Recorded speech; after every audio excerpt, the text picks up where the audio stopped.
You ever wonder how a slice of bread somehow becomes a memory? Or why skipping breakfast makes you feel like a zombie halfway through the morning? It's not just that food gives you energy in some vague sense. It literally powers your ability to think, to dream, to remember, and to feel. Every clever idea, every embarrassing memory that pops up when you're trying to sleep, every deep conversation you have with a friend. All of it depends on tiny molecules you swallowed. Today, we're going to take a microscopic road trip from your plate, all the way to your mind. This is the story of how your brain turns calories into thoughts. And once you hear it, you'll never look at your lunch the same way again. Chapter 1. Meet Kara the Carb. Imagine sitting at your kitchen table. You bite into a warm, buttery piece of toast. That bread isn't just filling your stomach. It's about to fuel your next idea. Let's zoom in. Meet Kara the Carb, a tiny carbohydrate molecule. She's the star of today's story. As you chew, enzymes in your saliva, specifically one called amylase, immediately start breaking complex starches down into simple sugars.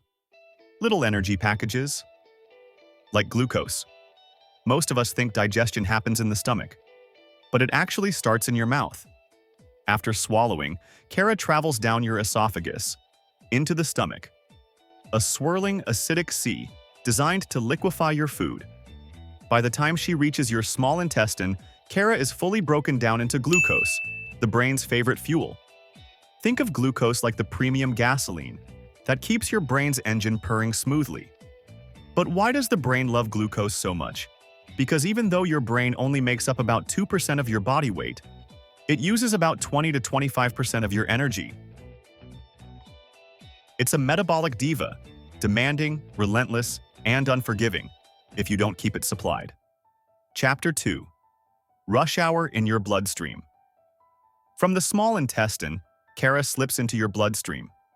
Now she's cruising along, like a little car on a massive high-speed highway. Red blood cells escort her around the body. But the brain is the VIP destination. Your brain isn't reckless, though. It has bouncers. The blood-brain barrier is like a velvet rope outside a club. Only very specific molecules get through. Glucose can pass thanks to special doorways called GLUT1 transporters. But there's a catch. If there's too little glucose in your blood, say you skipped breakfast, your brain immediately notices. You might feel foggy. You might snap at someone for no reason. You might blank on the name of the person you literally just met. Your brain isn't punishing you. It's conserving energy, rationing what little it has left to only the most critical functions.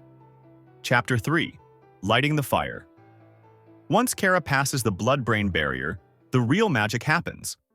She arrives at a neuron, a nerve cell. Inside that neuron, Kara enters the mitochondria, the powerhouse of the cell, just like your biology teacher said. Here, glucose undergoes a process called cellular respiration. First, glycolysis breaks glucose into smaller parts, creating a bit of energy. Then, the Krebs cycle spins those parts into high-energy molecules. Finally, the electron transport chain unleashes a flood of ATP, your body's basic unit of energy. Think of it like lighting a series of fireworks, pop, pop, pop, until there's enough energy to fire off a thought, a memory, a decision. Without Kara and her glucose friends, your neurons wouldn't have the juice to keep their electrical signals firing. No electrical signals means no thoughts. Chapter 4. Sparking connections. Neurons don't work alone. Every thought you have, whether it's, I should text her back, or I wonder if ducks have accents, is the product of millions of neurons firing together in carefully coordinated networks. Each firing neuron releases neurotransmitters into a tiny gap between cells called a synapse. The neurotransmitters we hear about, dopamine for pleasure, serotonin for well-being, acetylcholine for attention, they're all created using energy from food.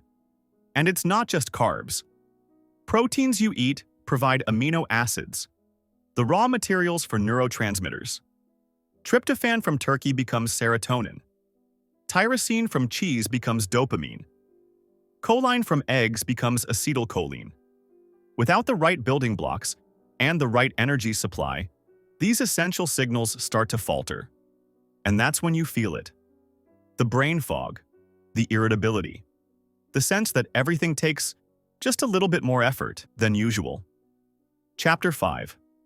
Why timing matters. You don't just need fuel, you need the right amount, at the right time. After a heavy lunch packed with simple sugars, like white bread, candy, or soda, your blood sugar spikes quickly. For about 30 to 60 minutes, you feel incredible, laser-focused, energetic. Then comes the crash. Your body floods itself with insulin to soak up all that glucose. And suddenly, wham! You feel exhausted, unfocused, maybe even a little sad. This roller coaster isn't good for your brain. Stable energy is the key. Complex carbs, like oats, lentils, and brown rice, release glucose slowly over time, keeping your neurons humming without sudden crashes. Chapter 6. The Secret Helpers, Fats and Micronutrients. Fats are the underrated heroes of brain function. Omega-3 fatty acids, found in salmon, walnuts, and flax seeds, form the flexible membranes around your neurons. Think of these fats like the protective casing on electrical wires. They keep signals moving cleanly and efficiently. Vitamins and minerals also play starring roles. Vitamin B12 helps synthesize neurotransmitters. Magnesium calms overactive neurons. Iron carries oxygen to brain cells. Without enough of these micronutrients, even if you eat plenty of calories, your cognitive function can suffer. This is why someone eating mostly junk food might still feel tired, foggy, or emotionally flat, even though they're technically fed. Calories alone aren't enough. You need the right kind of calories. Chapter 7. Food, Feelings, and Focus. Food doesn't just fuel thinking, it shapes how you feel. Studies show that people who eat diets high in processed foods have higher rates of depression and anxiety. Meanwhile, people who eat more fruits, vegetables, lean proteins, and healthy fats report higher overall well-being.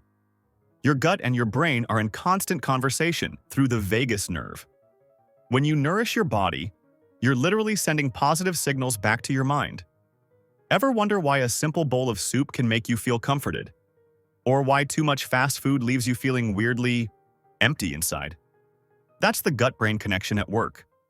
Conclusion. Every bite is building you. The next time you grab a snack, know this: you're not just feeding your stomach. You're powering the next thought you'll have, the next memory you'll store, the next big idea you'll chase down at midnight. Every calorie is a vote for the brain you want to build.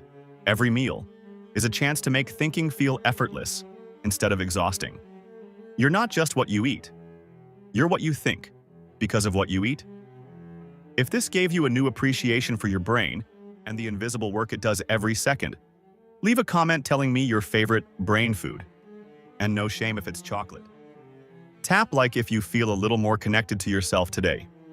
Subscribe if you want more deep dives into the worlds inside you and all around you. Thanks for spending time with me here on ThinkRift. Your thoughts matter, your brain matters, and you're doing better than you think.